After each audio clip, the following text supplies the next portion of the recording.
दोस्तों, जीवन कोई समस्या नहीं है जिसे हल करना है। जीवन एक अनुभव है जिसे जीना है।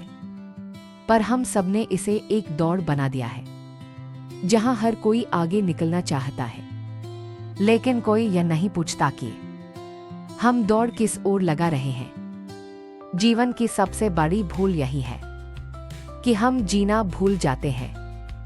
हम भविष्य के सपनों में इतना उलझ जाते हैं कि वर्तमान की धड़कन को सुनना भूल जाते हैं। जीवन का रहस्य बहुत सरल है, रुकना, देखना और महसूस करना।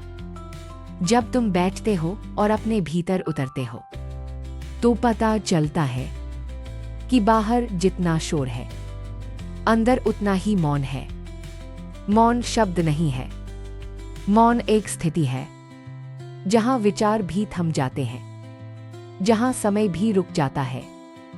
लोग सोचते हैं कि मौन का मतलब बोलना बंद कर देना है। नहीं, मौन का मतलब है मन की बकबक बंद हो जाए।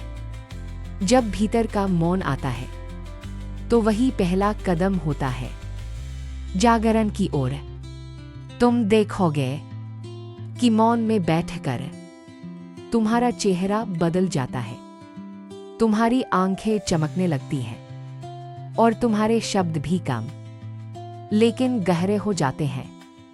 प्रेम का अर्थ है दूसरे को बदलने की कोशिश छोड़ देना। हम जिसे प्रेम कहते हैं वह अक्सर सौदा होता है। मैं तुम्हें प्रेम दूंगा अगर तुम मेरे अनुसार चलो। सच्चा प्रेम तब होता है जब तुम दूसरे की स्वतंत्रता का सम्मान करते हो। प्रेम में बंधन नहीं होता, प्रेम में स्वीकृति होती है।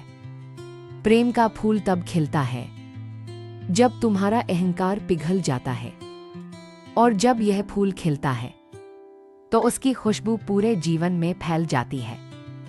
जागरण का मतलब है यह देखना कि तुम जो सोचते हो वह तुम नहीं हो। तुम्हारे विचार, तुम्हारा मन, तुम्हारी आदतें, ये सब जमा हुआ कचरा है जो समाज ने तुम में डाला है। जागरण तब आता है जब तुम देख पाते हो कि इन सब से परे भी तुम हो। ध्यान इसका द्वार है। ध्यान में तुम भीतर उतरते हो और एक ऐसी रोशनी से मिलते हो जो हमेशा से तुम्हारे भीतर थी।